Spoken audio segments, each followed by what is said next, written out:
నిర్దాక్షిణ్యంగా వాళ్ళ ఇంట్లో ఉండగానే వాళ్ళ ఇళ్ళన్నీ కూడా పగలగొట్టడం జరిగింది. వీళ్ళందరినీ రోడ్డును పడేయడం జరిగింది. నేను అడుగుతా ఉన్నాను, ప్రభుత్వ పెద్దల ప్రమేయంతోనే, వారి సహకారంతోనే, వారి ఆశీస్సులతోనే ఇంత అకస్మాత్తుగా సుప్రీంకోర్టులో డిసెంబర్ 31వ తారీఖున వరకు గడువు ఉంది అని తెలిసినా కూడా అధికార దుర్వినియోగం చేస్తూ వీళ్ళందరినీ రోడ్డు పాలు చేయడం జరిగింది. నేను అడుగుతా ఉన్నాను ఇక్కడే, అయ్యా చంద్రబాబు గారు, ఈ 2 ఎకరాల 17 సెంట్లకు సంబంధించి వీటి విలువ ఎంత అని చెప్పి నేను ఇక్కడ అడిగా. ఎంతక్క ఇక్కడ దీని విలువ? ₹1,00,00,000 ప్లాట్ అండి. అందరి ₹1,00,00,000 పైనే ఉంది. 250 కోట్లు. దాదాపుగా ఈ 2 ఎకరాల 17 సెంట్లు వీళ్ళు ఇల్లు కట్టుకొని ఏదైతే ఉంటా ఉన్నారో కరెంటు మార్కెట్ విలువ దాదాపుగా 150 కోట్ల పైచిలుకోట. 150 కోట్ల పైచిలుకు గల ఈ ప్రాపర్టీకి ప్రైవేట్ వ్యక్తులు దీంట్లోకి ఎంటర్ అయ్యారు. 2016లో, అంటే అప్పుడు కూడా చంద్రబాబు నాయుడు గారు ముఖ్యమంత్రిగా ఉన్నప్పుడే, 2016లో ఒక 1981 సంవత్సరం డేటెడ్గా 2016లో ఒక ఫేక్ సొసైటీ పెట్టడం జరిగింది. తప్పుడు డాక్యుమెంట్లతో 2016లో 1981 డేట్తో ఒక తప్పుడు సొసైటీ క్రియేట్ చేసి మొత్తం డాక్యుమెంటేషన్ అంతా కూడా ఈ 150 కోట్ల ప్రాపర్టీని కాజేయడం కోసం అడుగులు పడ్డాయి. వీళ్ళందరూ చంద్రబాబు నాయుడుతో సన్నిహితులు. నారా లోకేష్ గారి ఇన్వాల్వ్మెంటు, లోకల్ ఎంపీ కేశినేని చిన్ని పూర్తిగా ఇన్వాల్వ్ అయి ఉన్నారు. ఇక్కడ కార్పొరేటర్ కూడా జనసేన పార్టీకి సంబంధించిన కార్పొరేటర్ కూడా ఒక ఆయన,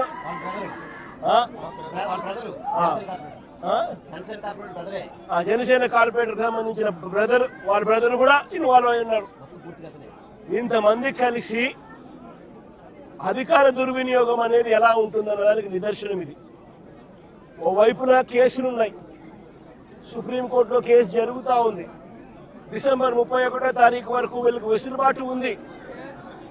మరోవైపున ఆ కేసు అక్కడ కొనసాగుతూ ఉండగానే 200 మంది పైచిలకు పోలీసులు ఇక్కడికి వచ్చి ఏకంగా ఈ పోలీసులు ఈ అన్యాయస్తులకు మద్దతు ఇస్తూ బుల్డోజర్లు పెట్టి పేదలను, మధ్యతరగతి వాళ్ళను రోడ్డు పాలు చేసిన ఘటన ఇది. నేను అడుగుతా ఉన్నాను ఇక్కడే, ఈ 2 ఎకరాల 17 సెంట్లలో దాదాపుగా 25 సంవత్సరాల నుంచి, అంటే 2001 పై నుంచి, 2001 ముందు నుంచి 25 సంవత్సరాలుగా వీళ్ళు ఇక్కడ నివాసం ఉంటా ఉన్నారు. ఇందులో చాలా మంది ఇల్లు కట్టుకున్నారు.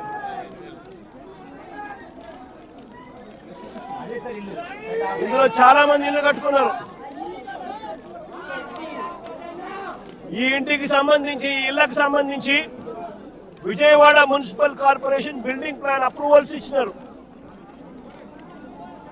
విజయవాడ మున్సిపల్ కార్పొరేషన్ వారు బిల్డింగ్ ప్లాన్స్ అప్రూవల్ ఇచ్చినారు.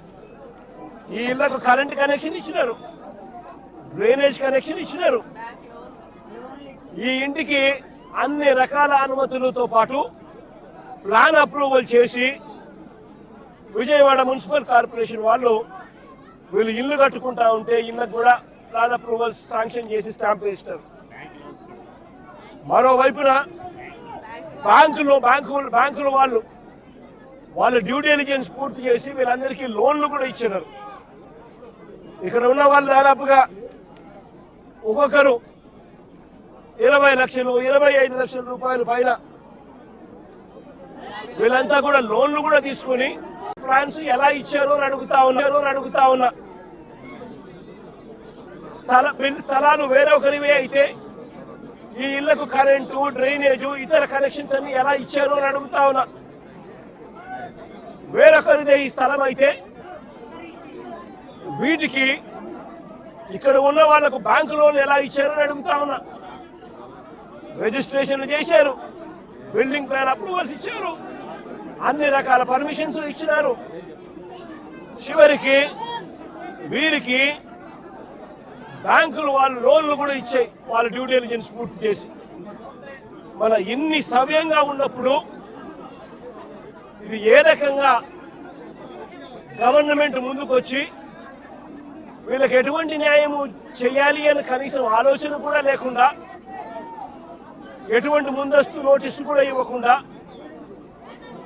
వీళ్ళ ఇళ్లలో ఉండగానే 200 మంది పోలీసులు పైచిలకు వచ్చి ప్రైవేట్ వ్యక్తులకు మద్దతు ఇస్తూ ఒక్లేర్లు పెట్టి, జేసీబీలు పెట్టి, బుల్డోజర్లు పెట్టి ఏకంగా బిల్డింగులు పక్కన జరిగింది. నేను అడుగుతా ఉన్నాను, వీళ్ళు చాలా మంది చెప్పడం కూడా జరిగింది, ఈ స్థలాలు మళ్ళీ కొనుగోళ్లు జరిగేటప్పుడు కూడా, క్రయ విక్రయాలు జరిగేటప్పుడు కూడా పలు సందర్భాలలో ఇక్కడ వాళ్ళంతా కూడా పేపర్లో అడ్వర్టైజ్మెంట్లు కూడా ఇచ్చినారు. ఎవరికైనా అభ్యంతరాలు ఉంటే తెలియజెప్పాలి అని చెప్పి పత్రికా ప్రకటనలు కూడా ఇచ్చారు.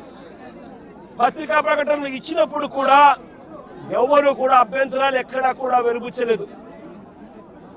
అలాంటిది 25 సంవత్సరాలుగా వీళ్ళు ఇక్కడే ఇలాగే ఉంటే వీళ్ళను బుల్డోజర్లు పెట్టి ప్రైవేట్ వ్యక్తులకు మేలు చేసేందుకు ఈ 150 కోట్ల పైచిలకు ఇవాళటి వాల్యూలో 150 కోట్ల పైచిలకు వాల్యూ ఉన్న ఈ ప్రాపర్టీని కబ్జా చేసేందుకు ఏకంగా చంద్రబాబు నాయుడు, ఆయన కొడుకు, ఆయన పార్టీకి సంబంధించిన ఎంపీ, జనసేన పార్టీకి సంబంధించిన కార్పొరేటర్లు ఇంతమంది ఒకటై పేదలను నిస్సహాయాలుగా ఈరోజు రోడ్డు మీద నిలబెట్టించారు. నిజంగా నేను అడుగుతా ఉన్నా, ఈ ప్రభుత్వం అన్నది పేదల తరఫున ఉందా అని.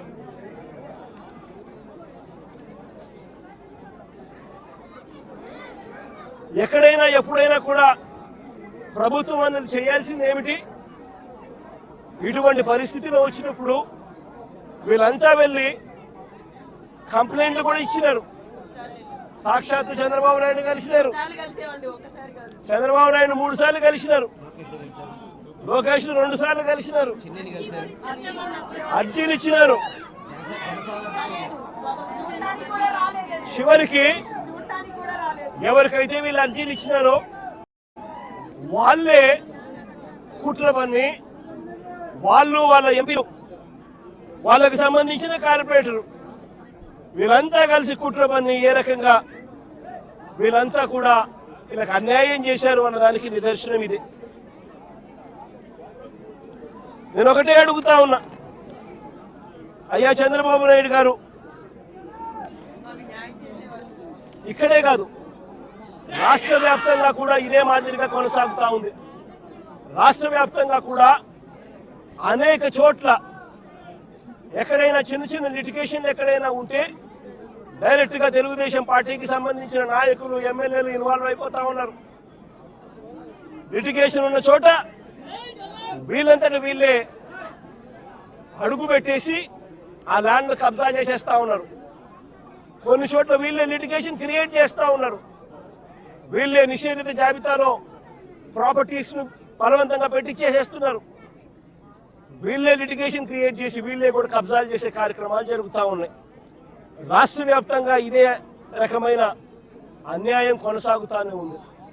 నేను ఇప్పటికైనా చంద్రబాబు నాయుడు గారికి ఒకటే చెప్తా ఉన్నా, ఈ ప్రెస్ కాన్ఫరెన్స్ ద్వారా ప్రతి ఒక్కరికి కూడా నేను ఒకటే మనవి చేస్తా ఉన్నా, దీంట్లో సిబిఐ ఎంక్వైరీ జరిగించాలి.